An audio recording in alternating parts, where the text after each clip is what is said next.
پھر اللہ رب العالمین نے حضور علیہ السلام کی ازواج کا ذکر کیا 22 پارے کے شروع کے اندر ہی، اور فرمایا یا نساء النبی لستن کاحد من النساء، اے نبی کی زوجہ، اے نبی کی بیویوں، تم عام عورتوں کی طرح نہیں ہو۔ یہاں سے اللہ رب العالمین نے خطاب کیا ہے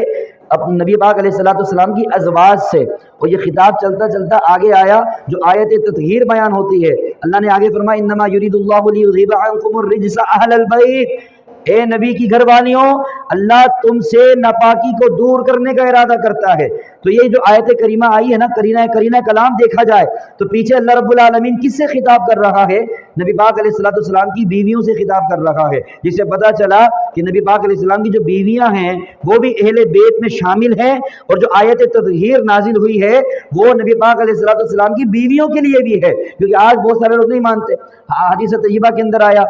نبی پاک علیہ السلام نے ایک چادر میں حضرت فاطمہ الزہرا رضی اللہ تعالی عنہ کو، مولا علی کرم اللہ تعالی وجہ الکریم کو، امام حسن امام حسین رضی اللہ تعالی عنہما کو لیا اور کہا کہ یہ اللہ یہ میری اہل بیت ہیں،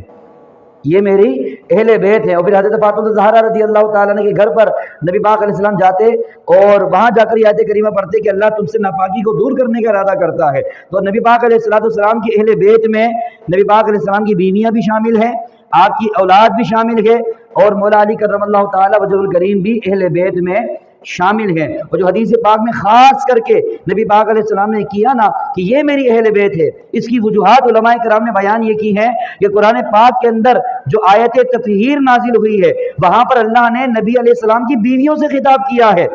تو کہا کہ نبی پاک علیہ السلام نے خاص کر کے ان کا ذکر کر کے بتایا کہ کوئی یہ نہ سمجھے کہ اہل بیت میں صرف نبی کی بیویاں ہی شامل ہیں، نبی کے گھر والوں میں مولا علی بھی شامل ہیں، فاطمہ الزہرا بھی شامل ہیں، اور امام حسن امام حسین بھی نبی پاک علیہ السلام کے اہل بیت میں شامل ہیں۔ تو وہ ایک اعتراض اور ایک سوال جو لوگوں کے ذہنوں میں پیدا ہو سکتا تھا اس کو دور کرنے کے لیے نبی پاک علیہ السلام نے خاص طور پر پنجتن پاک کو ذکر کر کے بتایا کہ یہ بھی میری اہل بیت میں شامل ہیں۔ اور قرآن پاک سے جو پتہ چل رہا ہے کہ نبی پاک علیہ السلام کی بیویوں سے اللہ رب العالمین نے خطاب کیا ہے، تو نبی پاک علیہ السلام کی جو بیویاں ہیں وہ بھی اہل بیت میں شامل ہیں۔ اللہ رب العالمین ہم سب کو قرآن مجید کو صحیح طریقے سے سمجھ کر اس پر عمل کرنے کی توفیق عطا فرمائے۔